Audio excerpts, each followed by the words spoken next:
Hello and welcome back to the Injury to Elite podcast with host me, Dr. David Meyer, dream coach and performance physical therapist. Do you have a challenge that stands in the way of your dream? Well, then this podcast is for you. Today we have personal coach and founder of Retrain Your Brain, Sofia, join the show. Ella's journey to becoming a personal habit coach is a remarkable one. At the age of 13 as a competitive youth soccer player, her life changed suddenly after suffering a pediatric hemorrhagic stroke due to an arteriovenous malformation known as an AVM. She had to literally retrain her own brain on the many simple tasks we all take for granted on a daily basis. But instead of giving in to the challenge, she used it as an opportunity to make a breakthrough herself while helping to transform other people's lives.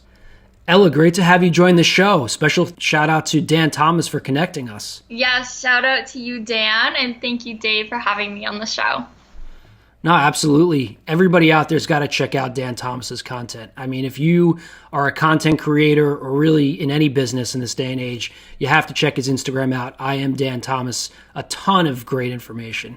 And we got to connect, and your story is unbelievable. So I definitely wanted to have you come on and share. I'm really grateful that you're willing to, because it's definitely a miraculous story, really. So why don't we jump into it? Yeah, let's do it. So, Ella, rewinding back the clock, walk me through what life was like before the event that you went through. Yeah, so, rewinding the clock back, I was always a very gung-ho, energetic type of kid. I was very goal-oriented. And so I had my life planned out probably by the time I was 7 years old.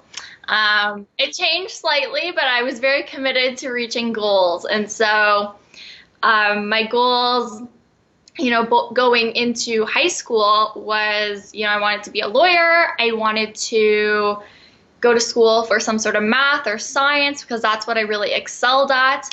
And I was a competitive soccer player. I wanted to play professionally in Europe one day, and that was my dream. I was hoping to make those things come true.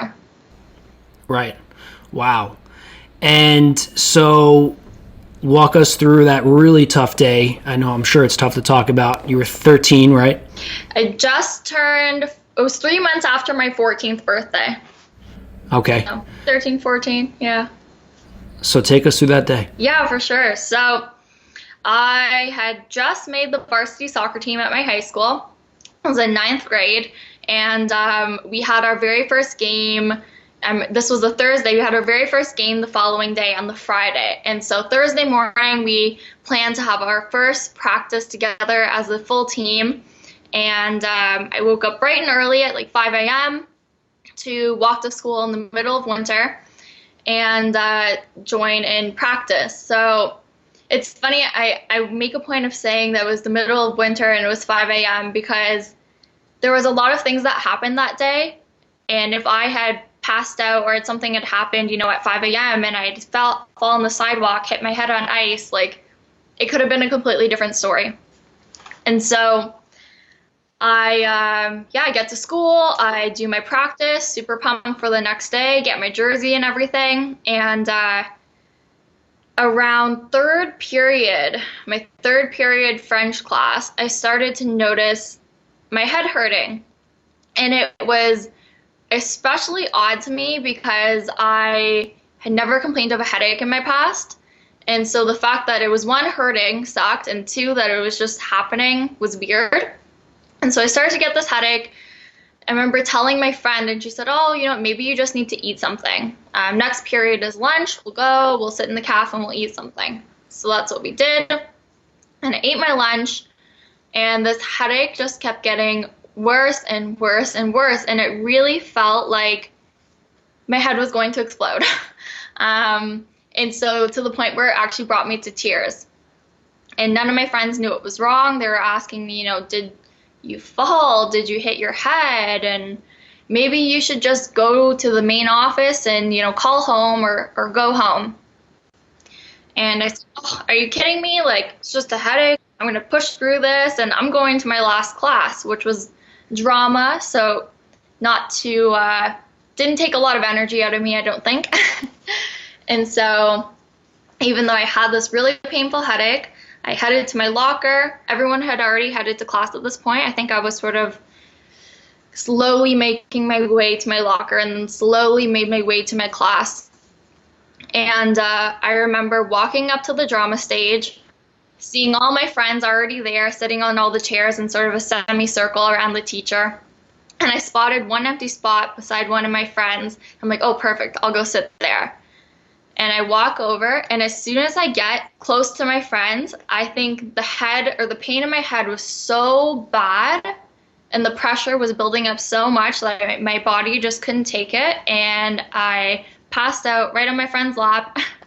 And that's when it all began. So what's the first thing you remember after that moment? Man, so that was that's a good question. The first thing I remember after that moment, so I wasn't fully out immediately. I don't think I've ever passed out or fainted before, so I think I was maybe a little bit in shock that this was happening. And so I was kind of coming in and out, and all I wanted to do was get up, I was an athlete. I wanted to get up and I'm fine, everyone, it's okay, you don't need to pay any attention to me. But my body could not move, and my head was just it was the worst pain I've ever felt in my life. I couldn't stand up, and I remember there was one split second where I was so shocked that this was all happening to me, and I was trying to say the word help, because I get chills talking about it, but I remember trying to say the word help because I actually didn't know what to do. And then that's when I remember the teacher saw me, and she just came over and she's like, okay, do you want to lie on your back? And I just couldn't do anything, and all I remember saying was, make my head feel better, make my head feel better. And I just remember holding my head, not sure if I actually lifted my arms or not, but I remember screaming at the top of my lungs, and that's the last thing I remember. And what you said about just wanting to go, get up, keep on chugging along, I've heard that before. I had somebody on the podcast, Matteo Di Fontaine, who got a terrible flesh-eating bacteria infection called necrotizing fasciitis, and he's a world-renowned DJ, and you're a youth elite athlete, and you're just, let's go. And in a lot of individuals, they just want to bounce right out, and you'd think the opposite. You'd think that you want to freeze. And so it's amazing to me that the fight essentially starts right there. I call it time zero. So after that, what was the process like of rehab? What happened after you ended up at the hospital? Actually, I should ask. Yeah. So once I got to the hospital, they suspected it was neurological based on some signs, I guess. And they threw me in the MRI. They noticed the bleed. So what I should explain. So the AVM, as you mentioned, it ruptured in my cerebellum. And so that's what caused the stroke, the hemorrhagic stroke. And so when they saw the bleed, the first thing they had to do was go in through the major artery in my groin all the way up to the top of my head with a little catheter, injected some crazy glue to stop the bleeding. And then they ended up opening up the back of my skull, drilling a little hole to put in a drain and drain all the blood and the fluid that was in there. So I was in a coma for about 6 days and ended up coming to, and after that, it was some of the biggest deficits right up front. I couldn't use the left side of my body. I was not hemiplegic paralysis or anything like that. Yeah, there was none of that, but it was difficult to coordinate and control everything on the left side of my body. So not just my arms and legs, which was a big deal because, again, I was an athlete, but my speech. So I was diagnosed with dysarthria, and I still, to this day, that's one of the biggest things for me, probably because I talk a lot. And so I really have to focus on enunciating my words. And the vision was a little bit off at first, mostly the peripheral vision, but it's just amazing how things heal and they did. But yeah, from there, it was just, learning how to walk again, learning how to talk clearly. Oh, the short-term memory loss was huge. So that was sort of something that just healed again with time. But it took a while to get back into the groove of things. So people are going to be watching this. They're going to see you on screen, and their reaction, which I'm sure you've gone through, is you had a stroke. Like, what do you mean you had a stroke? You look like a totally normal individual. So tell us what it would have felt like for us to interact with you at that point in terms of your own perception or how you felt people saw you. Really good question. So I think, and I want to point out that I know there's a lot of brain injury awareness going on online, more than there was when I first had my injury. And I think a lot of the idea behind that is it's not a visible injury, but there are still things that need to be fixed or rehabilitated. So at the time when I think when everything first happened, so maybe, as soon as I woke up to probably a month, 2 months after everything happened, I just figured, I'm the same.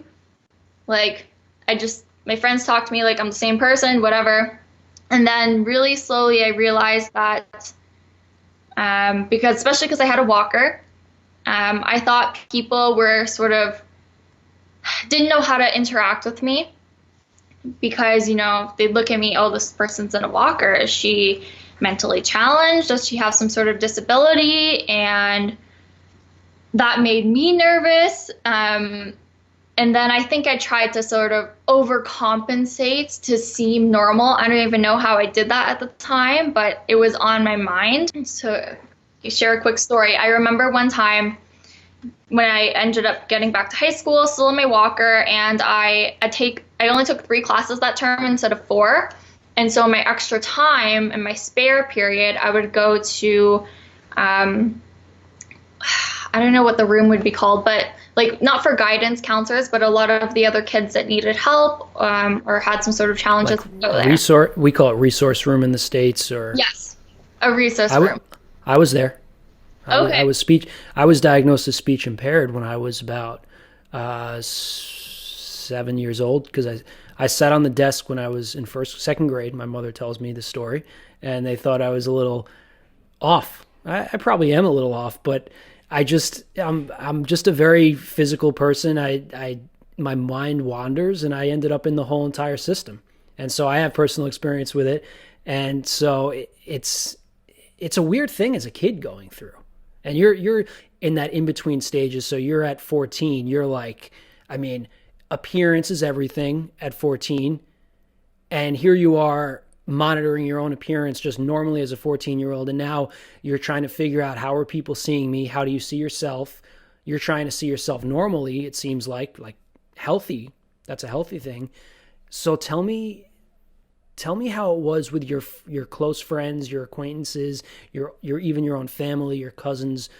How did that whole time shift with the relationships, or how if it did? Yeah. So initially, when I first got back to school, I went slowly, like 1 class a week, 2 classes a week, until I ended up getting back full time, you could say, to finish up my grade 9 year. At first, everybody wanted to be my friend. Everyone was like, "Oh, Ella's back," and I don't know if naively is the right word, because I also just had a brain injury, figured, everyone wants to be friends with me. Like, this is the best thing ever. I just have so many friends. And very, very quickly in high school, you become old news. And so probably 2 weeks after, I was just the girl in the walker, and nobody wanted to hang out with me anymore, and I spent a lot of lunch periods by myself, trying to sneak my lunch into the library because I didn't want to sit in the cafeteria alone. I went through a really, really rough time finishing up that grade 9 year because I felt really, really alone. Isolated. Yeah, isolated for sure. What about with your own family? What was it like going home from school? Jeez.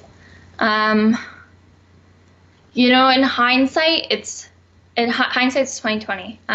It's so much different looking back in hindsight than really trying to understand what my perspective was like during that time. So I'd say, during that time coming home from school, I was in the little bus because I had a walker. So the kids that needed help were taking that bus. And so that was another big thing for me that, my ego really, that attacked my ego, I guess I could say. But in a healthy way, right? In a healthy way. I mean, you want to be normal. You want to progress yourself. You don't want to walk with a walker. And I think that's okay, right? You didn't want the assistive device. And that's the goal for any of us with any patient of ours, even somebody in a wheelchair. If we can get them out of the wheelchair for a little bit in the day, we go for it. And I think I don't want to speak over you because you have this intimate relationship with this experience. I'm a provider. I don't go through it. I witness it. I observe it. I'm on the journey, but it's yours. I always kind of feel like a little bit of that uncomfortable feeling of, I want to push this person. I want to tell them, look, don't accept status quo, but at the same time, you don't want to be unrealistic and you don't want to do the wrong thing. And it's that weird balance of rehab.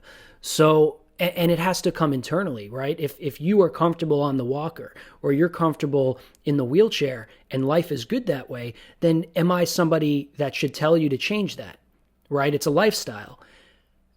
And so how long were you with the walker and, how did you guide yourself there? How did you push yourself and how did you decide what was too much, not enough, the balance? Well,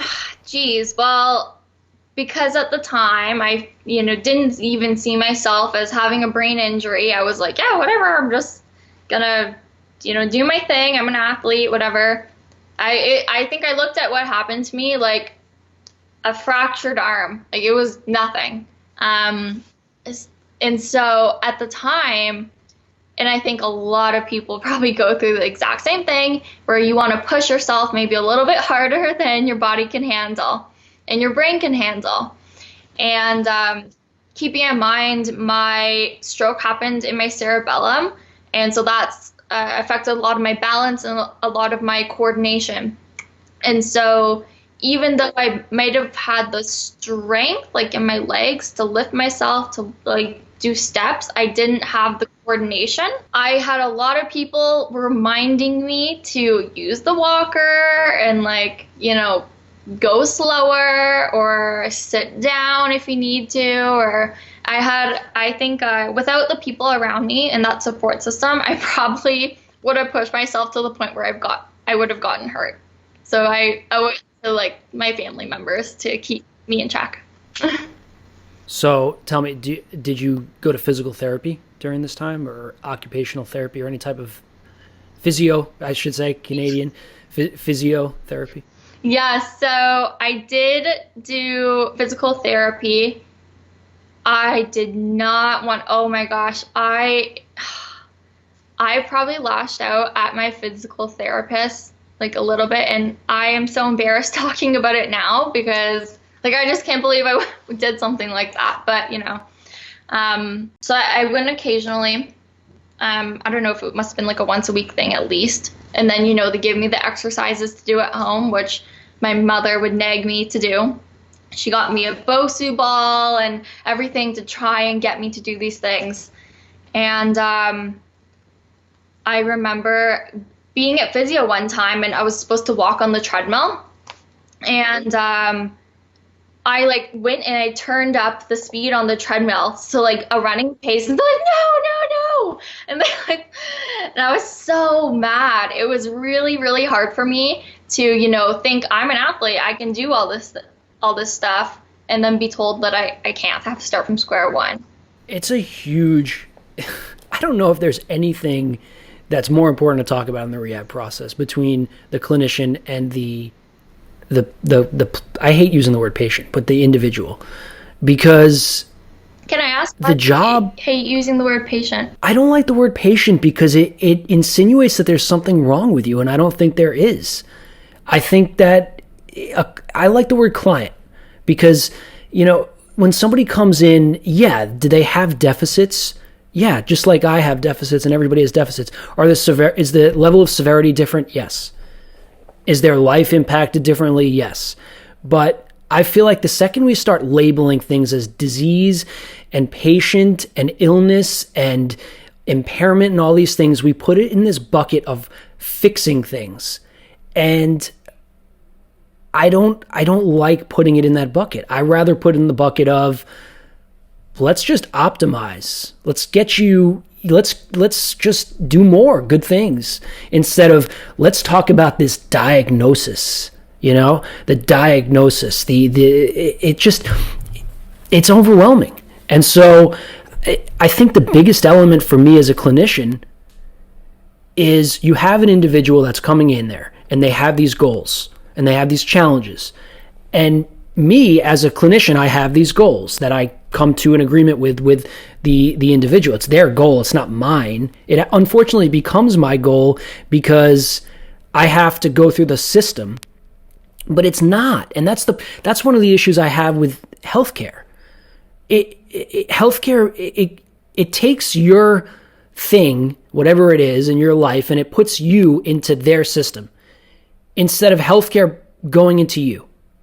And so for me, when I'm working with the individual, it's like, no, this is your life. And you could walk out and you could say, Dave, I hate physical therapy. I don't want to be here. And I'm going to be like, Ella, that is awesome because I hate physical therapy too. I want you, I don't like physical therapy. I like athletics. I like, walking outside in beautiful weather. That's why I exist. That's why I'm connecting with you. I want you to enjoy your life. So you pressing that button on the up arrow on the treadmill, hell yeah, that's what it's about. But then there's my job is to help you create that guide, right? And to help you put it into perspective. Because your ego, like you said, the job of the ego is to push and to grow, right? But somebody externally can kind of just put their hand gently on your shoulder and say, okay, that was a lot of pushing today, ego of Ella. Let's come back tomorrow and push a little harder to so we can recover and get towards that goal of yours. Yeah. Wow. That was great. I feel like it's something we have to talk about. And with brain injuries, in my experience, so I don't want to take away from your story, and there's a lot more for you to share. But, real quick, I was working at a traumatic brain injury facility when I was a student. Unbelievable experience. I had a patient that worked as not an accountant, but in finance, maybe worked at a fund, a portfolio manager, something of that nature in Manhattan. And he goes out drinking. This happens a lot, by the way. Wanders into the street. They call it a ped struck in the brain injury facilities. Ped struck, another ped struck. I mean, it's so callous. I mean, if you go into a brain injury facility, if you want to, it's like, talk about medieval times when they put people in castles and just stuck them into the ground, into a basement, and who knows what happened with them.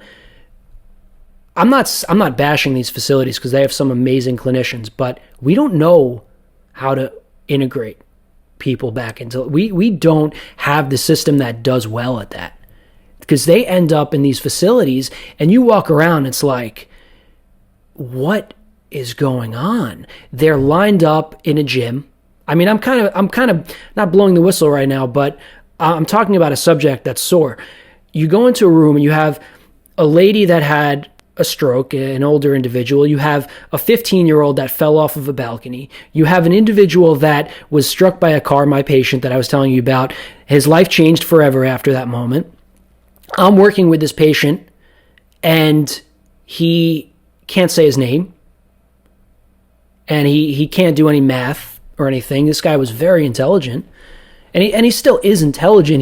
His connections are array, and it's the neuroplasticity element. It's just kicking in. he sends me an email when he gets out of the subacute facility.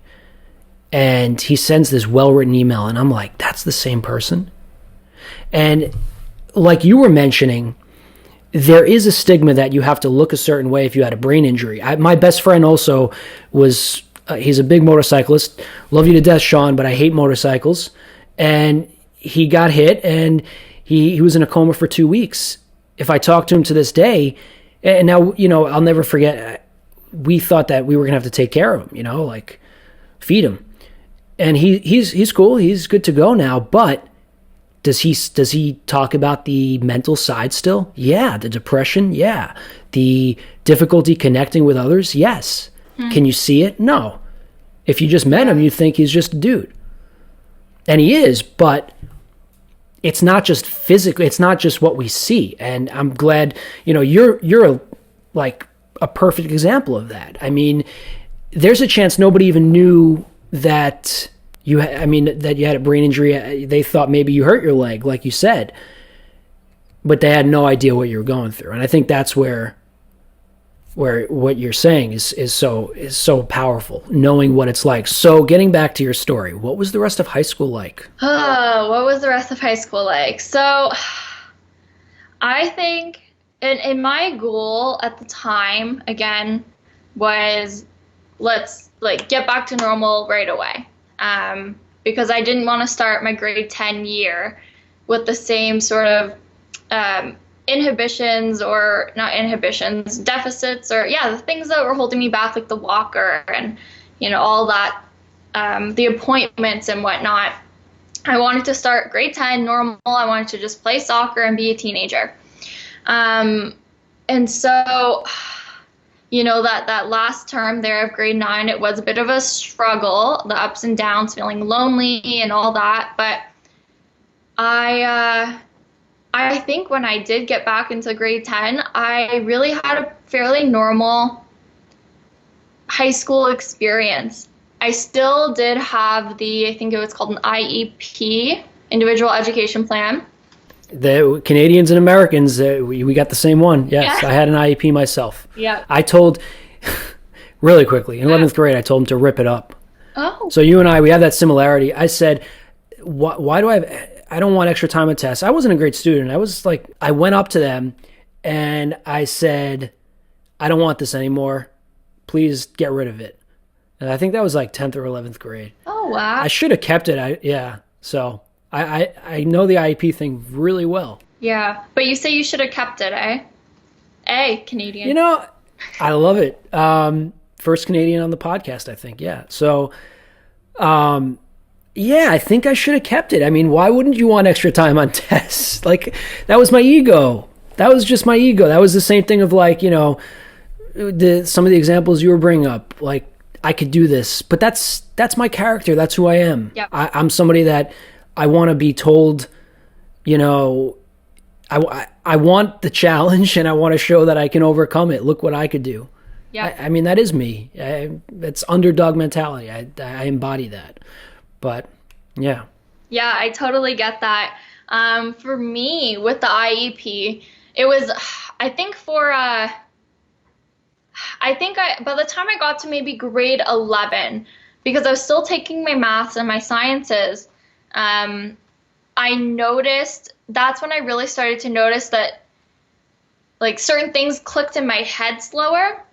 And so when I did take the math and science classes, I knew that I would need the extra time. But then I was like, well, if I'm just taking extra time, like, am I doing it because I just want a better grade? And then that's when I started thinking, life doesn't give you extra time. So if I want to go into a career, or if I want to be a lawyer, I'm not going to say, just 1 second, judge, can you give me an extra 5 minutes to, formulate this argument? That doesn't happen. And so I tried to sort of, wean myself off of this IEP. And so I think I might have actually, I think my last term of high school, I think I might have done all my exams just like with everybody else. Now what's interesting is when I got to university, I, of course, still had the opportunity to get this extra time in this IEP. And so I remember probably, it might have been like the first week or second week of classes. I went to the office, whatever building it was, to get this form that I had to get each of my professors to sign. And I remember I went to like the first professor and, explained, oh yeah, I have this thing, whatever, oh, sure, whatever, they sign it. And then I got probably 3 of my 4 or 5 professors to sign it. And then I remember next class I had was psychology class. And after class, I'm like, okay, I'm going to go up to this guy, this professor, and I'm going to get him to sign the form. And then I'll be good. I can hand the form back in. And so I'm standing there waiting in the line because there's a few people, of course, wanting to talk to this guy. And I have this paper in my hand, and I'm waiting, and I'm looking at the paper. I'm looking at the professor, looking at the paper, looking at the professor. And I'm like, no, I'm not going to do this. So I walked back to the building and I said, here, you can have this back. I'm not going to use it. And did I have to maybe work a little bit harder than some other people did? And did I maybe sacrifice a percent or a couple percent off of a test or two? Maybe, yeah. But it was so much more worth it. It really was. I'm so much more proud of myself for doing that. Well, what comes to my mind? We did these things. For you, different story than mine. I didn't go through what you went through physically, or really in all directions. Totally different. But I think, and we're going to get to talking about you as a personal coach now. But I think on some level, for me, I always knew one day that I wanted to empower. I always have empowered others. Like my own father was sick growing up, so I was like his little rah-rah cheerleader. I helped an overweight friend when I was like 8 years old lose weight by running laps around my house because he felt self-conscious in school. And then I helped him lose weight, and then he like left me as a friend. I was a little guy, and he left me as a friend. And then he had a lot of problems. I won't say his name, but he had a lot of issues. He had drug issues. But I always knew that I think I wanted to tell the story that, hey, you could do it. And so when I think of like some people call it like shooting yourself in the foot. I don't know. I don't see it for myself. Like, I don't see it that way anymore. I'm like, no, this was part of my story. Like, yeah, maybe one day I wanted to kind of sit here and talk to somebody and share the story and say, hey, you don't need the shortcut or the help or any of that. And you and I we're both millennials. I mean, I'm 34 years old. I'm not sure how old you are, but like, I'm pretty sure we're both. Yeah. So we're both millennial generation. Yeah. And we're in that generation of you need the shortcut. You need the hotkey on the computer that gets you to the icon quicker. I mean, that's what we grew up with. So, but you don't need that. Like, we're human beings. We are amazing individuals. Our brains rewire themselves. Our brains created computers. Yeah. Our brains created them. It's like they created wine in the, I don't know, whatever, thousands of years ago. Yeah. We created computers, right? Yeah. It's that co-creative process, not to get too spiritual, but with if you believe in God, I mean, it's that co-creative process. So you were thinking about law in college. Where'd you go after that? So where I went after that. Well, okay, so by the time I got to my last year of university, I know we have university here. You guys just call it college. We have college and university. University is where the smart kids go. Yeah, people say that. I think it's definitely starting to change now. So college here in Canada is like trades, but there's a lot of programs now that you can take at college that you used to be able to do at university only. I think the education system is slowly but surely changing, and that makes me happy. But I did go to university. It's funny, I actually chose the university I did because it had a reputation for being like the smart, nerdy school, and I felt like I was stupid because of my brain injury and I don't know what else. And so when I got into that school, I was so happy. So I went to the University of Waterloo. Awesome school. I did well. I graduated with an undergrad in legal studies and psychology, hoping to go to law school afterwards. When I got to the fourth year, I think I had overworked myself so much that like I knew I needed a break after that. And my plan was to, take 1 year off and then maybe study for the LSATs, go to law school. Through a turn of events, it was recommended to me instead of, why would you take a year off? Just go do a master's degree. And I think I was on this high of university success that I was like, yeah, for sure, I can do anything. More letters behind my name. And so I ended up getting into this master's degree. And my classes and my research was on risk management and airport security in Canada. And so through that, I ended up getting a job with the federal government, doing a little bit of policy work. It was great because it was so related to what I was researching. And I kind of thought, okay, maybe I'll be here forever. Should I still go to law school? Hummed and hawed a lot, met a couple lawyers, bounced ideas off them. And I figured, and maybe I didn't come to this realization until after I left that job, because as spoiler alert, I left that job. But I think I decided against law school, at least at the time. I'm not ruling out anything yet, because like I said earlier, I think the connections happened in my head a lot slower. I noticed when I was doing debates, like in class, that I would say something and then like 5 minutes later we're changing the subject and like everything came to me then. And I'm like, man, like how do I, like why is it just happening so slowly in my head? And then I realized, like, well, if this is what's going to happen in the courtroom, nobody's giving me an extra 5 minutes there. Nobody's going to give me extra time to, work on whatever case that I'm working on. And maybe working here for the government is my way forward. And so I stayed there for just under 3 years. And that's when I ended up doing this almost through fluke. I ended up doing this big presentation to a bunch of people about brain injury awareness because I wanted to share my story. And after I did that presentation, that's when I knew I was going to do that for the rest of my life. That's when I knew. Wow. So you spoke to, how many people were there? It was about 100 people. Your first time really speaking publicly in a big group? My first 100 time. people? Yeah. Yep. 100 people is massive. That's a huge number. Yeah. And you hit it out of the park. Yeah, it was like unbelievable.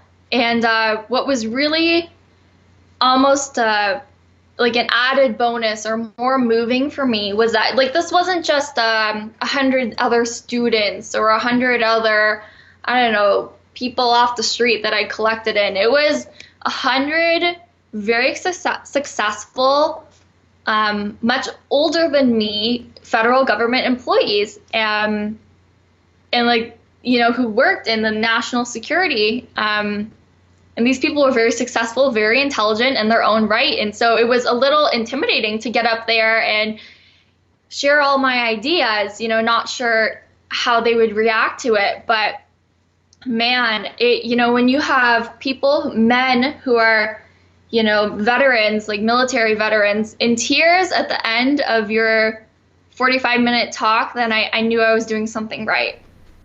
Give me the award-winning line from it. What I'm in the audience right now. Talk to me. All right, so the award-winning line. So this year, I realized that I needed to start pushing myself outside my comfort zone. And there was a lot of things that I hadn't talked about for the past 10 years of my life. So I decided to write a blog and put it on the intranet at work. That's exactly what I did. I pushed outside my comfort zone. And then I said, well, I'm going to push myself outside my comfort zone one more time. And I'm going to get up in front of a big group of people and I'm going to talk about that. I'm going to talk about my story. And I figured, man, like I'm stepping out of my comfort zone. I'm challenging myself so much this year. This is so the year of Ella. Like, that's exactly what this is. And that's all I want for each and every one of you in this audience, is to make this the year of you.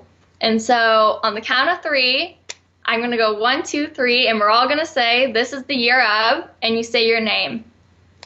And then I said, I only want to do this one time. I want to do it loud. I want to do it proud. I'm not going to say, I can't hear you or any of that other stuff. And so I did 1, 2, 3, and then everybody in the room yelled, this is the year of, and they said their name. And when that happened, I was like, man, like, I think I'm going to do some big stuff in the future. It was unbelievable.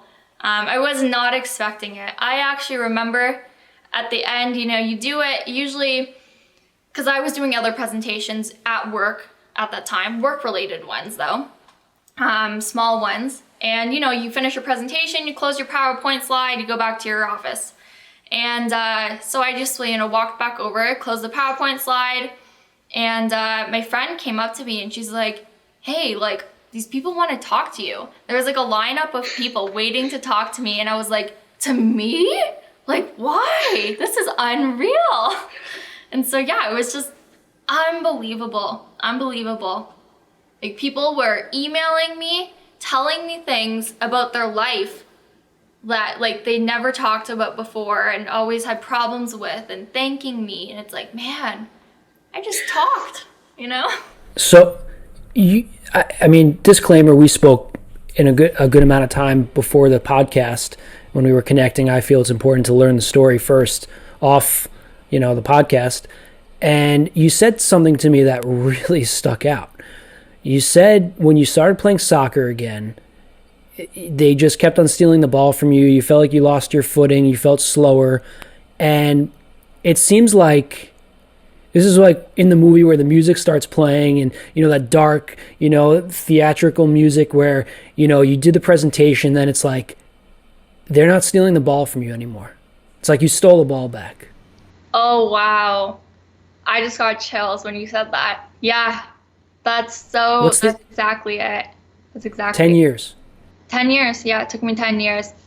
And that's when I realized that, like, this is not about physical rehabilitation. Like we talked about it earlier. Looking at me, you would never guess I had a stroke, You would never guess I was in a walker or had problems with my balance or coordination. But, what it took for me to actually make that shift and to steal the ball back was the mental rehabilitation. And I think that needs to be focused on a lot more to help people to integrate them back into life, to daily life. You know how I feel about that. That's the premise. The premise of the podcast is Dave decided that he didn't want to just have athletes do exercise, because if they're missing the brain and the spirit, the mind and the spirit, then you're not going to transform. You're just not going to do it. No. So I think the first step, for me is the acknowledgement of that. And that's what I write kind of in Injured to Elite, the book that I wrote. The first step is really acknowledging the state you're in, and then deciding to take action is step 2. So you decide that this is your craft, this is what your purpose. Tell me about the evolution into becoming a personal coach. Geez, and you said something really interesting there that I'll kind of build off of. You said purpose. And for a long time, probably up until that 10-year mark where I stole the ball back, we're going to use that analogy from now on, I thought that my purpose was taken away from me. I really thought that I was put on this earth to be a lawyer and play soccer, and I couldn't do those things well anymore. My identity was gone. And so I felt purposeless and meaningless. And I just felt like an empty body sort of walking around, and there was nothing, and no soul inside of me. And I think through a lot of the sort of mental rehabilitation that I talk about, researching mental health and researching self-care and all the other aspects of well-being, including the food that you eat, how much exercise that you get, that all plays a part in what we call mental health. It's all connected. In doing that, I came to the conclusion that it wasn't about finding purpose or having one purpose and then losing it and then, being purposeless your whole life. It was about creating purpose. So now I created that for myself. I decided I'm going to be an expert in something. I'm going to forge meaning. I'm going to create meaning. I picked a niche. So I picked habit because I found that to be really, really helpful through my rehabilitation process.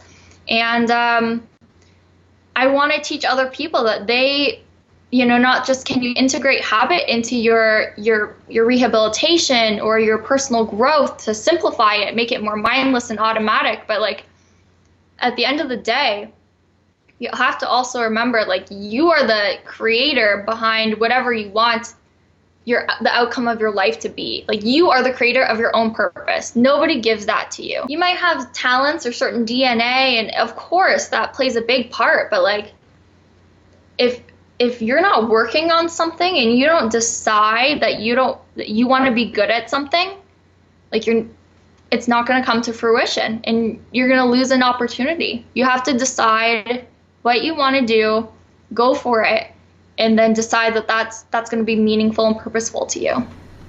Right. I mean, it's like the captain of a ship. They didn't necessarily build the ship. The ship was kind of built. Our body, our vessel, it is what it is to start with. But then you are the one driving it. And I think people sometimes they get a little uncomfortable between that connection of, I own this. This is my life. This is my purpose. Versus, the material side, and then the willpower, the purpose. And I think it's so important when you go through anything, any kind of challenge, to remember that you are the one driving it, not your physical therapist, not your parent, not your sibling, not your teacher. You are the captain. And you're the captain at 5 years old, and you're the captain at 105 years old. Yeah. You're always the captain. You are the one, the only one. Yeah. It's your team, it's your life, it's your purpose. So share with us some of the tidbits or the pearls, because a huge issue that I have with helping people is they call it compliance. I don't like that word compliance because it's their program, it's not mine, but we talk about them complying and they want to get better. Yeah. What's the starting point? How do you develop better habits whether it's rehabbing yourself or it's improving your performance as an athlete? What's the fundamentals of habit forming? Okay, so the fundamentals for habit. So I like to, I used to like math, still like math. But that said, my logic-based brain wants to turn everything into formulas. And I really do think that sometimes what seems like complicated questions have very simple answers. And if you break it down into a formula, like they just become that much simpler to see. And so with habit, there is a formula that I adopted from this book called The Power of Habit by Charles Duhigg. And I highly recommend it to anybody and everybody. And The Power of Habit, yes, by Charles Duhigg. And so the formula is a combination of a cue, something which signals you or cues you to take then a routine, so your actions, your behavior, something that you're going to do or not do, and then a reward, your motivation. That could be pain or pleasure. And then that repetitively done over time, again and again, within the same context, eventually becomes habitual, becomes second nature, becomes automatic to us. And so when you want to help somebody create a new habit, sometimes the reason that's so difficult is, well, one, They don't know what motivates them. They don't know what makes them tick. Or maybe they do, but the reward and the routine are not necessarily proportionate. So you need something, either a more immediate reward or maybe a little bit of a stronger reward to drive that person into that routine. And then 3, maybe they can't create the habit because there's a bad habit that's actually inhibiting them from generally creating the new good habit. And so you have to identify the bad habit first before you can go ahead and replace it. And I always like to use the analogy. It's like, say you came over to my house for breakfast one day. I'm making brunch and I'm making an omelet. I sprinkle some cheese on top of that omelet, let it get nice and melty, and I serve it to you. And you're like, oh, Ella, I don't, like, I'm vegan. Like, I don't, well, I guess you wouldn't have eggs, but I don't eat dairy. Like, I don't eat dairy. Pardon? Vegetarian. Yeah, exactly. And so the cheese, if that was like your bad habit, what I'd have to do was take the cheese off, and then I would take like a soy-based cheese, and then that would be the good habit. Then I would have to sprinkle it on top. So you got to remove something to add something. Yeah, that's a big thing to hit on, because John Denny and I talk about that. John Denny talks about you have to replace those negative thoughts. We call them negative thought viruses, or even just any kind of thing you're trying to replace, the habit you're trying to replace. You have to replace it. You can't just say, I'm going to get rid of it. You know, the idle mind, he made a comment once, the idle mind is for the devil or something, devil's time. So you have to replace it. And that's it's so basic, but it's so true. So let's take the example. If I have an athlete that I'm working with that wants to get better about their diet, if they simply said they don't want to eat as much junk food, well, when they get hungry, what are they going to do? It's the idle time. I don't know what to do. Well, you got to replace that with something good. Maybe something that's healthy and still sweet, like a good fruit, right? And so I think replacing habits, bad habits with good habits, is like, it's so basic, but it's so powerful. So like when you're going, let's take a drug addict or an alcoholic or somebody with or a smoker. Smokers sometimes chew gum to avoid a cigarette, or a drinker will drink, maybe just a soda or a seltzer, right? And so there's a reason that works. Our brain needs to go in a direction. It can't just, our brain is not an idle static structure. It's a very dynamic structure. So it's so funny, because as physical therapists, a lot of times we say, don't do that anymore. That's a bad habit. Don't sit that way, right? But then we don't always give them the replacement. Yeah. What's the replacement? You know, it's like, well, what if I can't have perfect posture when I'm bending over to reach something? I don't pick the object up, versus replacing that whenever you're getting that feeling of you want to go in that posture, activate your core, something simple. And I think we do that to some degree, but I think we could do better. And I think that's a basic thing, replacing habits, bad habits with good habits. It sounds simple, but I think people miss step 1. I think so too.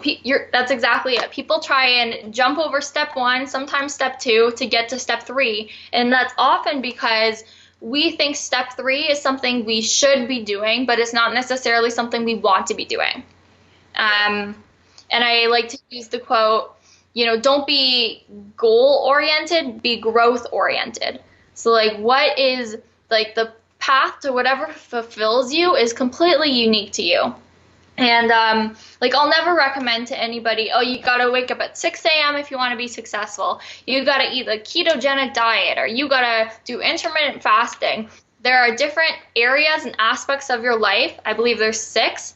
And within that, then you need to figure out your personalized habits. And yeah, I just think people see the recipe online, somebody else's path to success, and they're like, I'm going to try it and see if it works for me. You got to shut off all the noise, and then you got to see what works for you.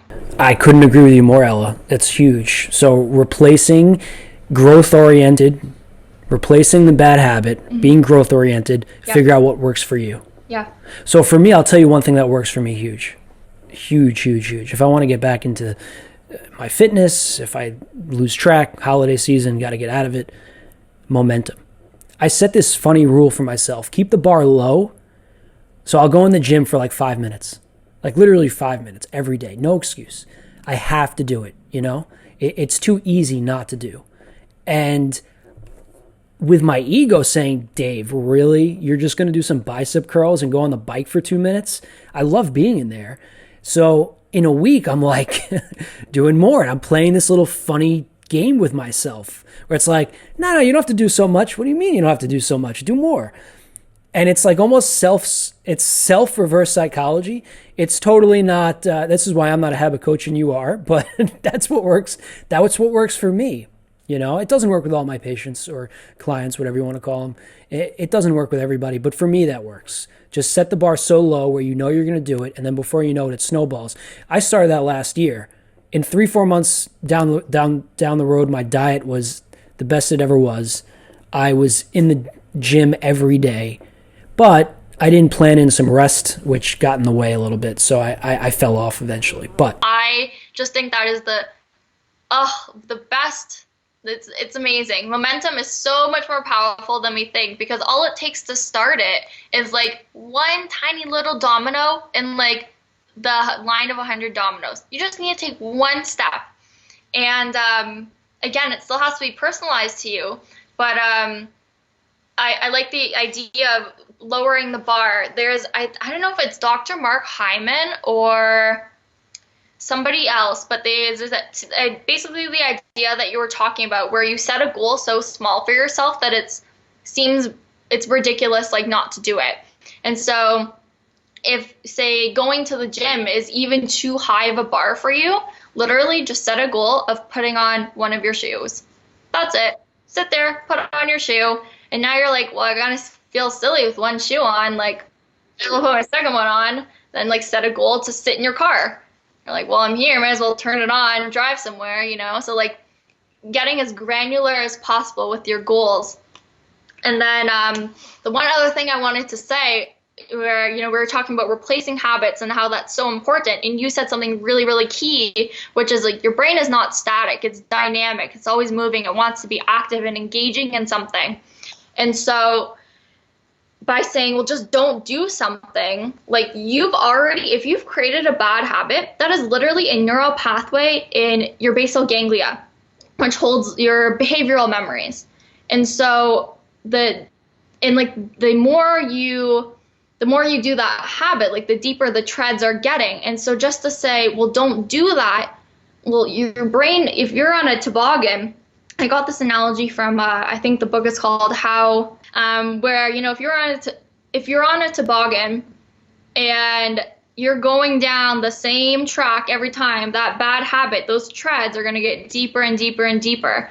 And so for somebody to say, well, just like, don't go down the hill. Like, well, what? Well, you need something. Path of least resistance. Yeah. So you got to put new routines in place so that you can actually go and put your focus and your thoughts somewhere else, so that you can start digging new treads and making new treads and new good habits, so your brain wants to go there instead. That's amazing. So think about it, like when you're working on a certain thing in the rehab process or performance process, your brain goes there without even thinking about the why sometimes. It's like, that's what I have to do. And I think the way to reset that is develop the neural pathway of what's the why? Why am I working on this exercise or this mental approach? What's the reasoning? Because it becomes autonomic. That's how our brains work. I'm going to get up, I'm going to brush my teeth. Like, I'm not thinking about what's the science behind toothpaste. Yeah. It's ingrained in you. Yeah. So it's the same thing in the rehab process. Sometimes you have to take that pause and say, hold on, I don't get it. So I think it's important to acknowledge sometimes we need to pause and reset, refocus, figure it out again, and develop those new tracks in the snow. Who came up with that? I really like that. What was the name of the book? I believe it is The Brain That Changes Itself by Norman Doidge. Cool. We'll put all these things in the show notes that you mentioned. I'd like to do some reading. So Tell me about Retrain the Brain. I love the shirt, or Retrain Your Brain. Tell me about it. So Retrain Your Brain, it's catchy. And it really it simply embodies the message that I want people to learn, and that is neuroplasticity is a miracle. You really can retrain your brain. It doesn't matter what you've been doing before for 20 years, or if you have a different mindset or what, through a lot of hard work, you can change those things or replace those things or override those things, I should say. Not necessarily remove them, but you can override them. So it's like writing something on a piece of paper, taking some white out, thing you wrote is still under there, but you can write on top now. And that's the way I see retraining your brain. And so I decided to, start really becoming an expert on habits and being able to coach people one-on-one that way. I am currently working on a one-on-one coaching program. It would be like a 66-day program / course. And I also would love to do a Retrain Your Brain workshop. So I have a lot of things in the works. And you can buy my merch on my website. What's your website? So you guys can go to www.retrainyourbrain.ca, and then once you're on there, you can see there's a bunch of different tabs for my blog, and you can go to the shop as well and pick up a phone case or a t-shirt or a sweater. I love it. I'm going to go head over there and get a shirt. I'm all about, I love t-shirts. I'm a t-shirt guy, and I stopped as a PT. I stopped the polo shirt and the physio. I don't know if they do this in Canada, but in the States, if you're a physio at a clinic, you wear a polo shirt and khakis. And I think it's gross. I think it's gross. So I got obsessed with Lululemon. And for a while, all I wore was t-shirts and Lululemon and whatever. It's expensive, but I get a discount, luckily, because I worked in baseball. Thank you, Lululemon. That's nice of you guys to offer that. But, yeah, I love the t-shirt, so I'm going to pick one up. Let's do this. I think a webinar would be amazing for individuals out there in the space of whether you're an athlete, a general population individual that's just going through a challenge. You want to improve some of your habits, but specifically, of course, me being in the physio and performance world, I would love to do a personalized webinar with you and I where you can help teach the tools to develop the right habits, the big three things you said that I love: replacing the bad habit, growth-oriented, not goal-oriented, huge. Because it's like, even with this podcast for me, I'm like, I need another 1,000 downloads, or, I need to hit this benchmark. Well, I just want to grow. I just want to improve every time. And that's the healthy way. And personalized for you, like my approach, the snowball approach, the momentum approach, it won't work for everybody. And so you do have to figure out what works. But I'm sure you going through your own journey has given you insight that a lot of us don't have. So I think a webinar would be amazing. We will keep everybody up to date with that. Your Instagram account is what again? My Instagram account is Sofia, spelled with 3 S's and an F, not a PH. But I'm Sofia on all socials pretty much. And I don't have TikTok. Not yet. I refuse to get it, actually. I got it. It's funny. I did get it. And I realized, because, it's a next new thing, and people are saying, you got to get on TikTok. But I actually think TikTok is, although it's super fun, it really goes against my values of, retraining your brain, improving your attention span, learning to focus. And for that reason only, I created that boundary. And so you know what? It's fun, but I'm not on it. And I'm probably going to stay that way. You know what? I did some research last night. Shout out to Joe Rogan, because everybody that's seeing this knows that Dave is trying to mimic the guy. I can't do it. And I'm sure I never will. But you're doing a great job. Thank you. But what I will say is this. I read about his stuff a little bit, and he's actually really a big supporter of I forget the name, long frame content. And at first I'm like, why are his podcasts so long? And then I started watching them like, well, they're awesome, number one. And I can't figure out exactly why they're awesome, but they're just awesome. Maybe it's because I want to hang out with the guy. I don't know. A little man crush. No, if you're watching this, tell us. Yeah, but I think there's something to be said about just getting good quality content, unfiltered, uncensored, like the real shit. Like you and I are talking about. Of course, we're going to go on social and we're going to splice this up and we're going to try and make it look all pretty.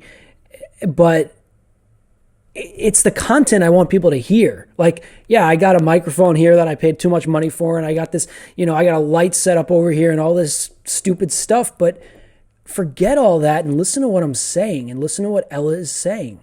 She's talking about when she was at 14 years old, going through a life-changing event that is now empowering her to go inspire you. And no, we're not Tony Robbins and we're not Brendan Burchard and we're not Amy Porterfield and all these amazing people, but we're sharing with you real stories and real tools to get there, and these work. They worked for her, they worked for me, they work for us. So I'm on a soapbox and I'm going to step off very politely now. And I think it's amazing that we're able to connect this way. It's super exciting. I feel really good about this episode, being able to share such a personal story that is just so active. I feel like your story is unfolding so rapidly right now because of your transformation into this space that you're going into as a coach. So thank you for coming on the show. Thank you. I appreciate it. Thank you, Dan Thomas. Yeah, no. Thanks, Dan. Dan, you are a legend out there in England. I'm happy to say I have a nice friend over there. When I get the chance to go over there with my fiance, we'd love to go to Europe, and I can't wait to learn firsthand from you some more things. But Ella, thank you so much for this wonderful story for you to share, and I really look forward to us collaborating on something really big. Me too, Dave. Thank you so much for having me. Thank you, Ella.